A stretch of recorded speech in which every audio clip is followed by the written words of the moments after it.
most famous clock in the world is? Well, it's a big landmark in London. It's a massive clock. Oh, Big Ben. Big Ben. And do you know where it is?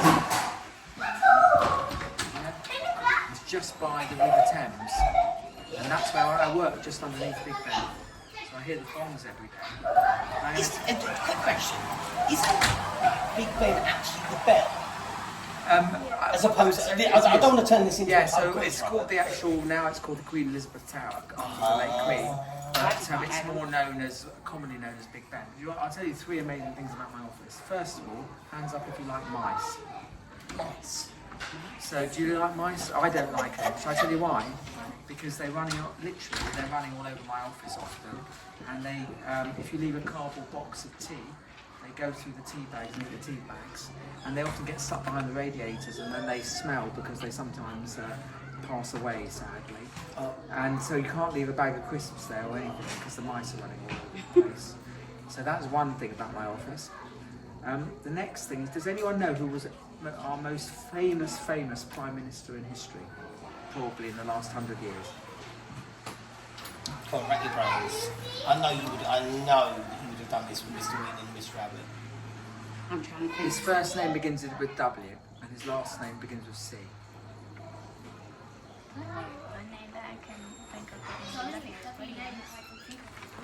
Yeah. Well, it's Not Winston, William Moulton. nearly, Winston Churchill. And he was our most famous minister. You knew that, didn't you? Shall I tell you something else amazing? Guess where he was MP for? Where am I MP for? Harlow. Harlow. Guess where Winston Churchill was MP for? Harlow and Epping. Isn't that incredible? The most famous Prime Minister we ever had for about 100 years was the MP for our area. Isn't that amazing? Yes. The reason why I tell you, because the other thing in my office, I've got a big orange chair, which was Winston Churchill's chair. Oh, wow. So he sat in it. So isn't that cool? Yeah.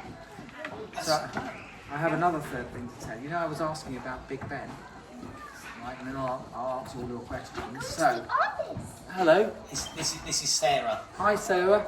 Come and sit down. So in my office, if you imagine a ceiling, right, like in the corner, I've got a small office. There's a big black box with a whole load of buttons, and if I mess around with those buttons, it will turn off Big Ben, the biggest Elizabeth Tower, the biggest clock in the world. And we all set our time to Greenwich Mean Time, and then you wouldn't hear any bongs or the bells and everything. Luckily, I can't get up there because it's too high on the ceiling. And the second good thing is, if I did, I'd be in big trouble. So that's, I think you would. so that's 3 amazing things about my office. Can anyone remember what those 3 things are? Rats. No, mice. Yeah, and they do poos everywhere, by the way, wherever they go, little pellets. Well, just on we seem to, you 4 have seen our little school cat, haven't you? The school, Yes. We seem to have adopted a school cat. Oh wow! Everyone's a So tuna fish. can I borrow it? yeah. I need to borrow your cat. Yeah, What's the name of the cat? Everyone's Marshmallow. Because I need to take it to Wet Parliament. Because you're not allowed to have animals in the palace. But there is one in Downing Street, a famous cat. It's called Larry. Marshmallow's got it written into her contract that she's not allowed outside West Essex. Right? Yeah, oh, that's right. So she stays right here. So there's a famous cat outside the Prime Minister's house called Larry. He's even on Twitter. He's got a Twitter account. He's even in a book, actually. Larry. Yeah. Toto the Ninja Cat. Oh wow! Oh wow! There you go. That's amazing. There you go. Well, should we ask you So some questions? yeah. So anyway, that's what do you think of my cool office then? It's not great, except for the mice. Well, yeah, but you said you like mice. Yeah. So what I will do is, if your head teacher is happy, I'll invite you all to come and see the office. I'd love What do you reckon? Yeah. Would you fancy that? Yeah. Course, Better it's do up it to your this teachers. year though, because we're going to Leeds next year. Well, yeah. Yeah. Well, where are you we'll have going? Well, it's secondary school time. Yeah. Oh, where are you going to go? Which school? Maybe Anglo-European Wow. College. And what about you? Do you know? Maybe Portugal. Passmores? I was there this morning. What's At Passmores. And yourself? Probably, I don't really know, but probably about Norwich. No. Oh, wow. Okay, right. I better answer your question. Right, so we've got 10. Do you want to start with the Can I just add? Can I come? When you were at school, what did you want to be when you grew up? Was there a particular job you wanted to So how old are you guys? Do you want me asking? 10 to 11. all year 6s? You're 10.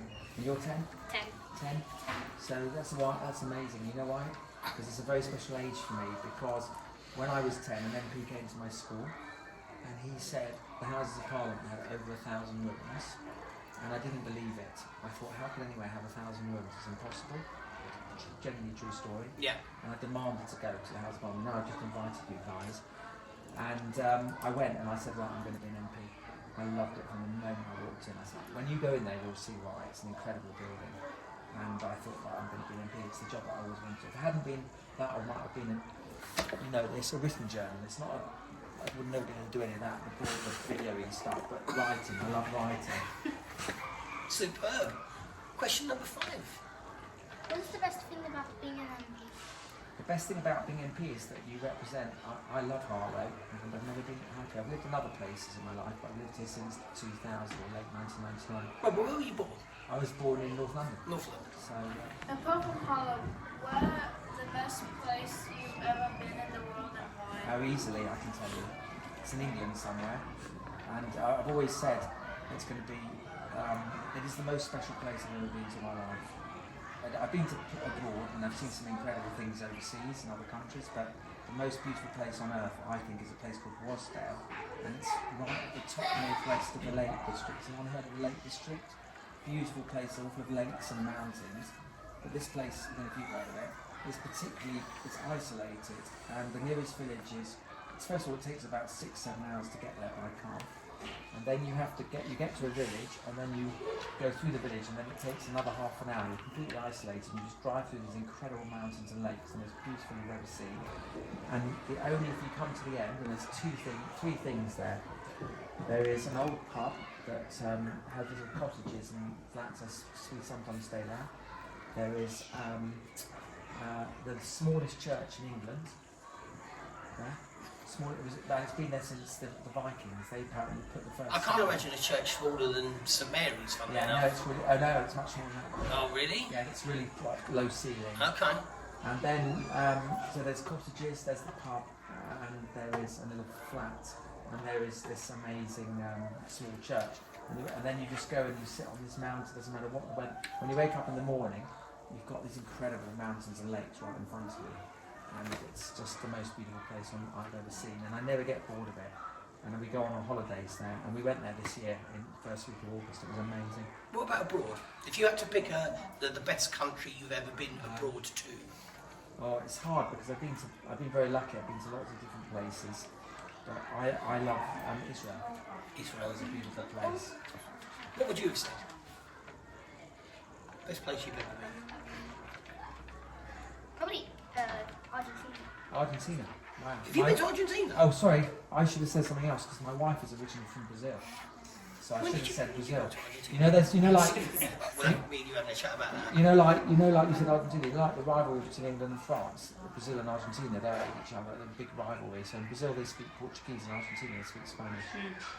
Yes, And they do. food's amazing. And so my wife's family own a beautiful farm with horses and everything, and you go there. That is Ita when he was MP here. It's in Old Harlow, and so there's a blue plate on the wall which says that he spent there in 1924.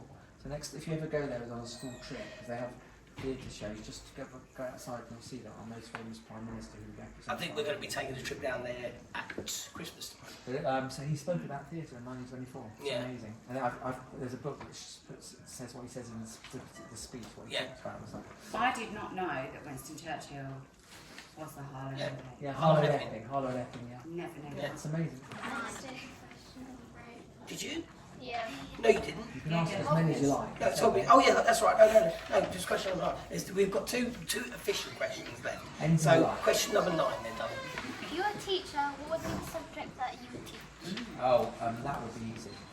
That would be history or politics, or maybe English literature, because books are so they're lovely, they're wonderful things. And before I was an MP, I used to read a lot more, and that's one sad part of my job. It's harder to read books as much as I could because the job is so busy. But I think English literature, history or politics. What about economics? Well, I'm not clever enough. It's very hard. You have to be brilliant at maths and don't tell anyone. but I found maths very hard when I was growing up, when I was your age. I passed all my maths exams eventually, but I really struggled because I have something called dyscalculus, which is like dyslexia. Have you heard of dyslexia? Yeah. So for numbers, there's a thing, it's called dyscalculus. So sometimes I read numbers and it's like, sometimes I can just learn them, like phone numbers, bizarrely. It's okay, unless the numbers are close together. When I look at a spreadsheet on a computer, I might as well be in a pea soup. It's like, unless you've got any questions not on your list, you can ask me anything you like. Right, we'll have the last one on the list, and then you can ask Robert anything you want. What do you think the town would look like in 10 years? Oh, it's going to be amazing. It's going to be incredible, genuinely, and that's not an exaggeration, because we're knocking down lots of the grim bits in the town centre. So I don't know if you've seen by the Playhouse, there was a building there, Yes. that's half knocked down, all of that's coming down.